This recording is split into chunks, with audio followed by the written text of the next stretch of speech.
And we are back previewing the EPL, which returns on Wednesday. Two matches, the four clubs who have their game in hand, and we're going to preview both matches for you. Joining me, we've got Dez Corkhill, we've got Keeshaanan, and we've also got Gogulan, our resident Aston Villa fan. And that's the game we're starting with, Gogs. Aston Villa currently in 19th. Take on Sheffield United. It's a Thursday 1 a.m. kickoff. Now, let's set the scene a little. Before the break, Villa lost 4 in a row.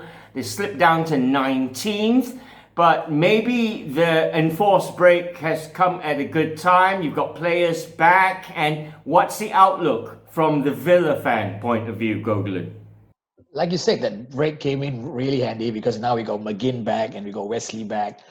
Like 4 games in a trot, really, we were down. And honestly, as a Villa fan, we didn't deserve to stay in the league if we were playing really this kind of football. With teams, and Sheffield United has set the standard for teams coming up. I mean, look at that. And we're playing Sheffield United now, and they are going to be gunning for a Champions League spot. And we are trying to stay in. We spent so much money, bought a couple of players. We still don't know what system we are playing at the back. We keep changing it around. We got to stop conceding silly goals. We play such good football, but then we concede such silly goals at the back, and this league is unforgiving at this level. So I'm just hoping that we get home advantage is gone now. Yeah.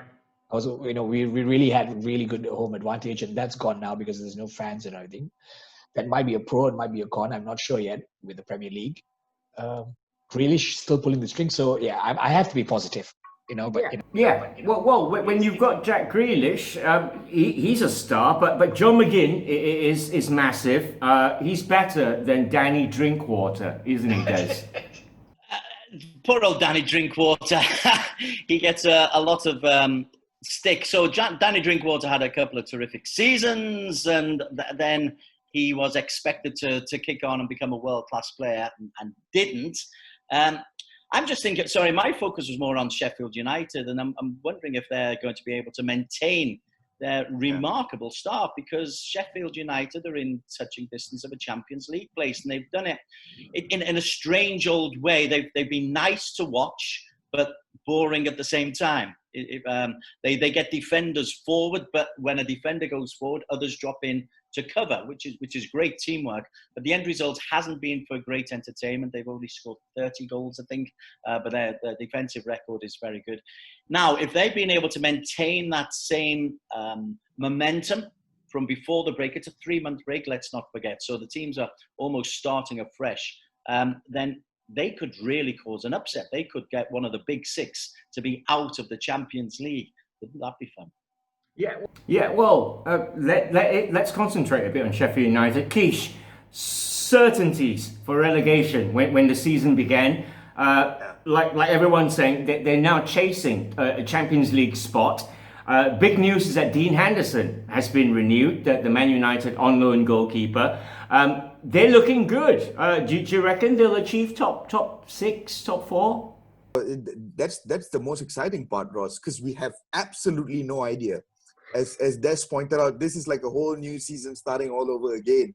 And it really matters what kind of preparation went into the season. And you've got to treat it like a compressed 10-game or an 8-game new season, because everything that counts now is who gets off the block the quickest, because that particular club will then have that momentum to sort of end the season really, really strongly. And for Sheffield United, make no mistakes, I was one of them who expected Sheffield to go down. When you looked at the sort of business that they were making in the transfer market before the season started, I thought to myself, okay, maybe this is going to be a bit difficult. But honestly, I'm glad to be eating my words, because Chris Wilder has been absolutely phenomenal.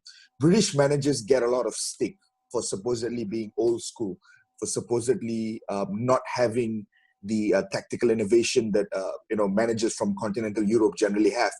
But Chris Wilder has just completely shut all those arguments down with such an innovative brand of football and is this tactical ingenuity that has propelled Sheffield United to 7th place. We've heard all about it, right? Your overlapping fullbacks. We've heard about how he uses Oliver Norwood at the heart of that midfield. And it's a really, really positive thing to see from a British manager. And I think for neutrals, we saw the Leicester City story and we all enjoyed it.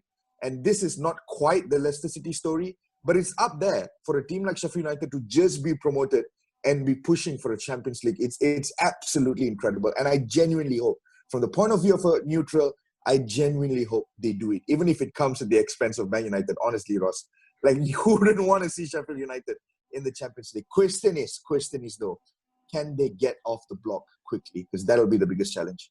Plus, they've got to start winning more games, I think, Ross. Yeah. They've drawn a lot. And as you come into the final 10 match of the season, it's the wins that will propel you rather than the draws. Yeah, okay, well, this game is going to be crucial for both ends of the table then. It's the first game back for us EPL followers. It's 19th spot Aston Villa versus 7th place Sheffield United. It's a 1 a.m. kickoff on Thursday morning. The other game straight after that at 3:15, you've got 2nd place Man City against Arsenal in 9th. Pep Guardiola lost his mum to the coronavirus. Mikel Arteta was the first manager who contracted the disease, and that pretty much brought around the shutdown of the league. But that aside, Des, Man City versus Arsenal is a standout game at any time of the season. Certainly is, and I think what we will find out here is how good Mikel Arteta is in these next 10 games. He's still on probation by many Arsenal fans. Highly touted in the game, obviously worked under Pep Guardiola. Has he had an opportunity to work out how best to utilise Lacazette and Aubameyang up front and the kids coming through? Has he worked out how to sort out the silly goals that they've conceded? Because they're currently 9th in the table. Even though Arteta only took over halfway through, all coaches effectively had a pre-season. So if they don't come out absolutely flying, I think questions will be asked about Mikel Arteta. The problem he's got is that his first game is Man City. Man City will not want to give up the title easily. Yeah, everyone's saying Liverpool 25 points clear, 2 more victories and that's it. But Man City will push them as much and as hard as they possibly can. They're a brilliant team. But my question on this is Mikel Arteta the real deal? Yeah, fair question as well. Let's take a look at Man City then, Gogs.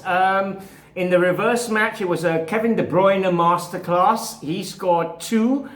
He set one up for Raheem Sterling. I mean, you look, if City have had a pre-season like Arsenal, and if they've done it right with Pep, they'd be quite formidable, wouldn't they?